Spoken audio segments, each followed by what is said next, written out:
Fica conosco, Senhor, quando você que nos acompanha na sua casa, possa dizer neste momento e nesta celebração, este mesmo convite, que o Senhor se faça presente na vida, na família, no meio de cada um que reza conosco esta Eucaristia, que celebra neste dia do Senhor esta palavra, ao tempo que somos chamados a reconhecer Jesus, a palavra de Deus e do pão que se dá como alimento a todos nós. Celebrando a liturgia do terceiro domingo da Páscoa, domingo no primeiro da ressurreição, assim como o relato do Evangelho diz, o Senhor, ele continua a confirmar a ressurreição, aparecendo aos discípulos.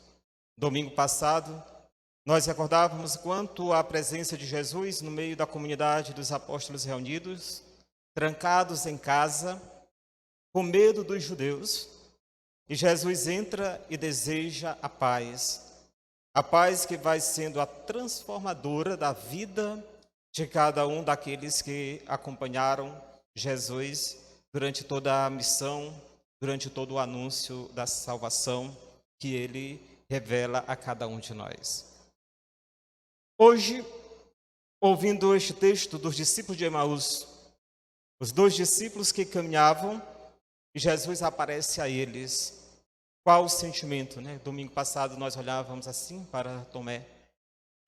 Quando ele não estava no momento em que Jesus ressuscitado aparece aos apóstolos, ele estava com o coração acompanhado de um sentimento de desilusão. Por isso ele não estava ali presente. Agora, esses dois discípulos também são atormentados por este mesmo sentimento. Ele sai de Jerusalém para Emaús.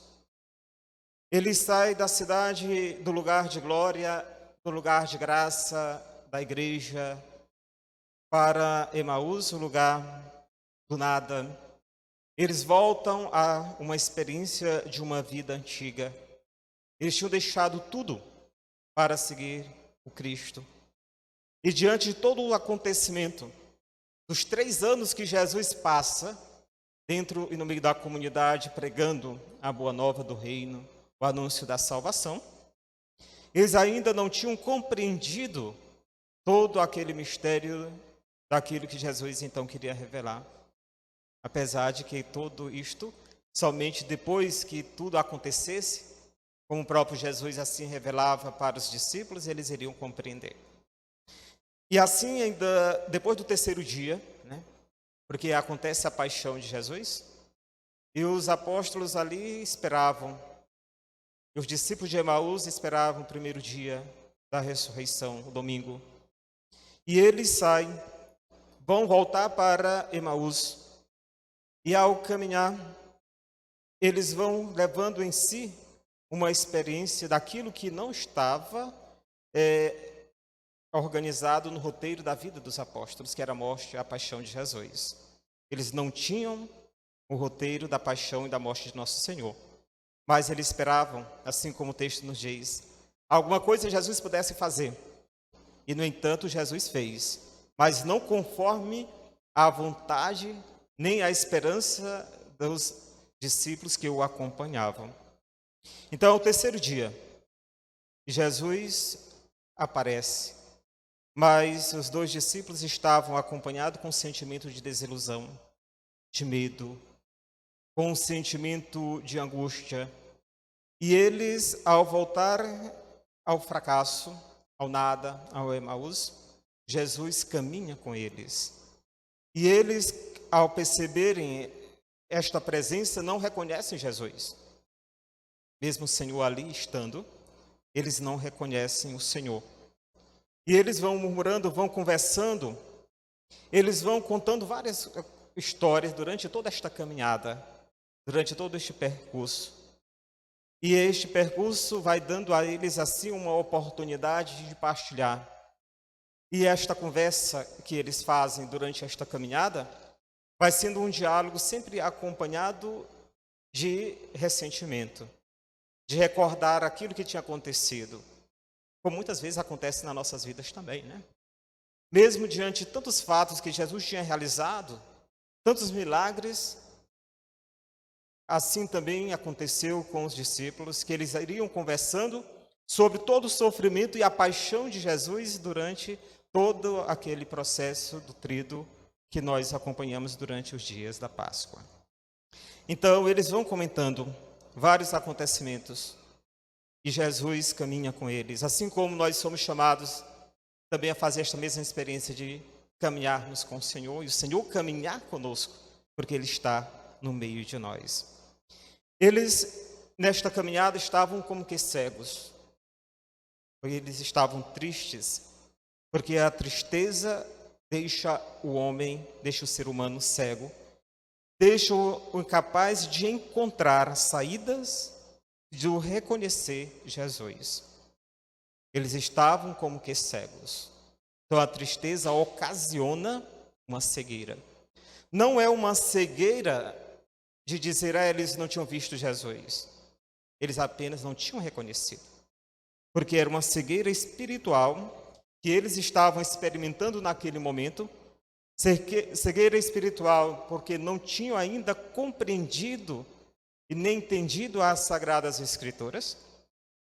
Por isso que depois eles vão dizer, não estava ardendo o nosso coração quando ele nos explicava e falava todas as Escrituras. Então eles não tinham compreendido a cegueira espiritual. Como vivemos hoje no mundo e no tempo, em que muitos que se diz, se compromete assim, em afirmar-se católico, cristão católico, mas vive muitas vezes uma cegueira espiritual, que ainda não compreende a palavra de Deus, tem as Sagradas Escrituras como um livro qualquer, a história do relato da vida de Nosso Senhor como qualquer uma história, e no entanto não é assim. Então, eles estavam com uma cegueira espiritual, incapaz de reconhecer a palavra de Deus e acolher esta palavra nas suas vidas, assim como também incapazes de reconhecer a Eucaristia, ou de olhar para a Eucaristia, aquilo que o próprio Jesus vai sinalizando para o entendimento também da nossa vida, né? Para entendermos a palavra como palavra de Deus e a Eucaristia não como um símbolo, mas como a real presença de Jesus no meio de nós. Quando Jesus vai ouvindo e caminhando com os discípulos, ele não pergunta de onde eles vêm, e nem muito menos para onde eles vão. Olhemos muito claramente a palavra do Evangelho. Jesus pergunta a eles, né, o que vocês falam, estão falando, o que vocês conversam? Né? Então, esta é a pergunta de Jesus, o que é que vocês falam pelo caminho? E Cleófas, então, vai dizer, tu és o único peregrino, né, que passa em Jerusalém, que não sabe o que por lá aconteceu com Jesus. E aí, olhando assim o texto do Evangelho, ele vai colocando Jesus sempre diante de um verbo no passado. Ele era um profeta, ele anunciava, pregava a palavra, nós aguardávamos que ele fizesse. Então,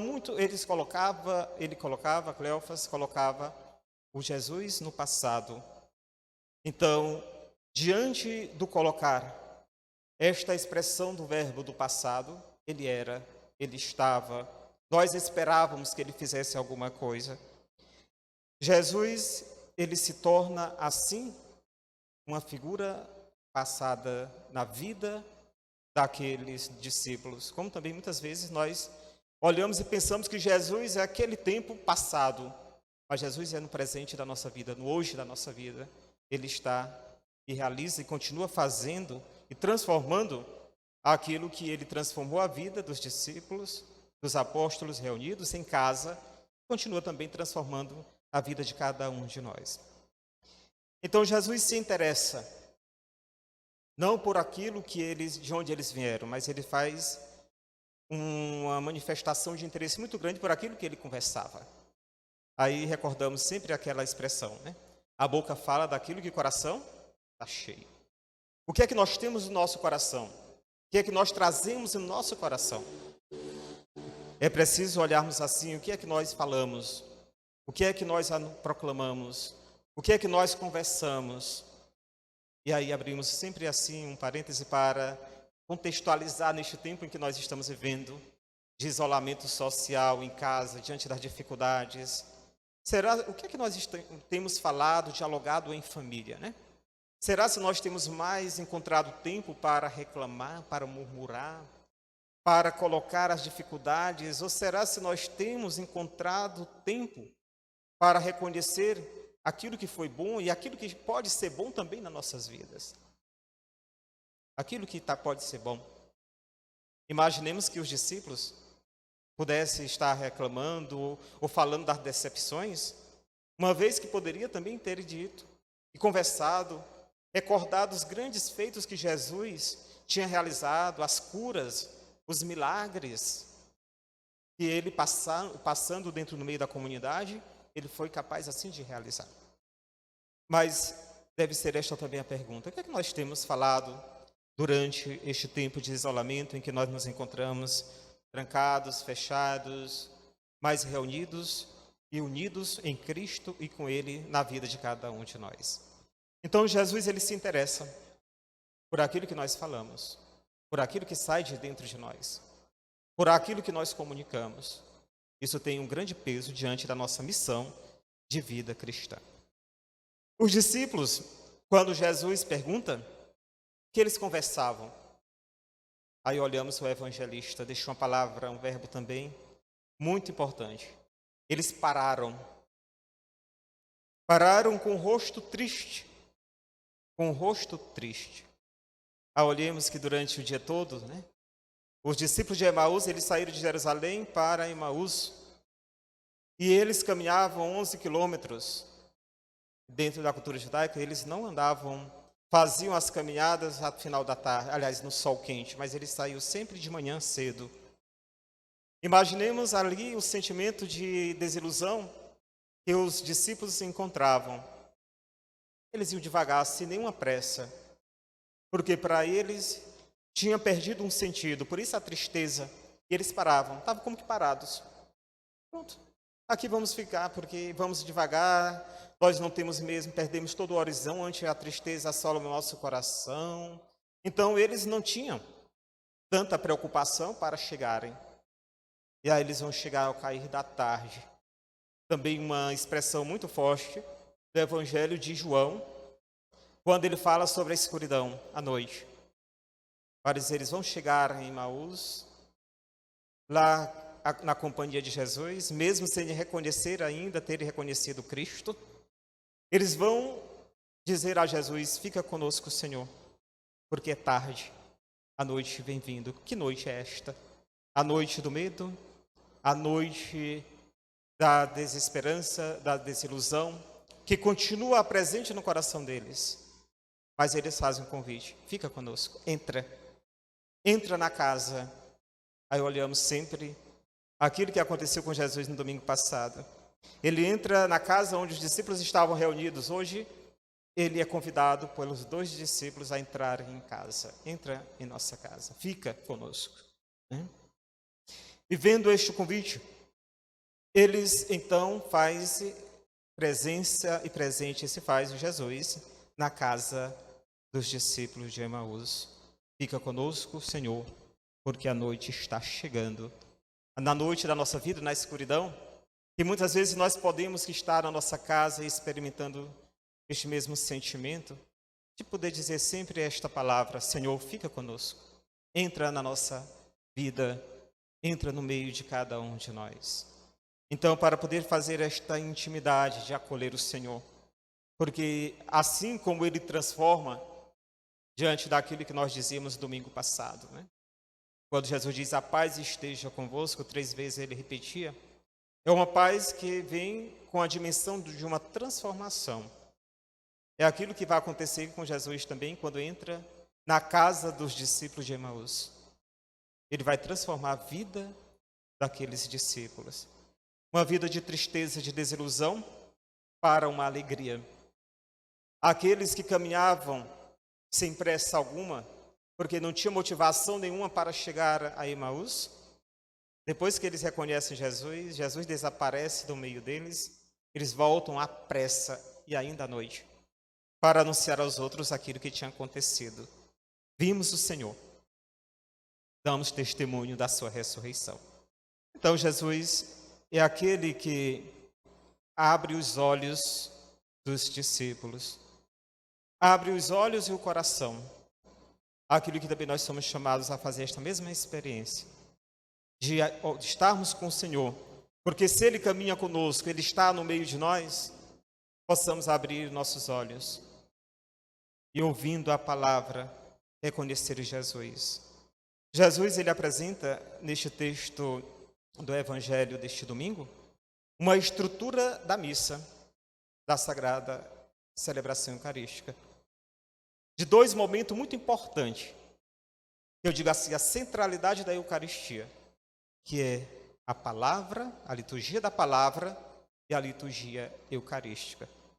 Nós temos 4 partes: os ritos iniciais, preparando para esses 2 momentos, os ritos finais. Mas a centralidade da celebração da missa se dá na palavra, aquilo que acontece com eles. Jesus escuta, pergunta aquilo que aconteceu. Eles não tinham entendido, Jesus explica aquilo que nós fazemos em cada Eucaristia que nós participamos. Primeiramente, nós ouvimos. Jesus fala ao nosso coração. Aí depois ele senta, entra, tendo entrado na vida e no coração de cada um de nós, é o momento de reconhecer Jesus na fração do pão. E agora não é uma palavra qualquer, a palavra de Deus. Não é receber um símbolo eucarístico, mas é o Cristo real da Eucaristia que nós somos chamados a reconhecer. Então, nesta celebração deste domingo, nós somos chamados a fazer esta experiência do Senhor, pedindo sempre que Ele fique na vida, no meio de nós, para nos ajudar a fazer esta experiência de reconhecer Jesus, ardendo o coração, diante da escuta da palavra, mas da transformação diante da Eucaristia que nós celebramos. Então, peçamos ao Senhor, assim como cada dia nós somos chamados a fazer essa experiência, dizer: Senhor, entra na nossa casa, entra na nossa vida, entra no coração de cada um de nós.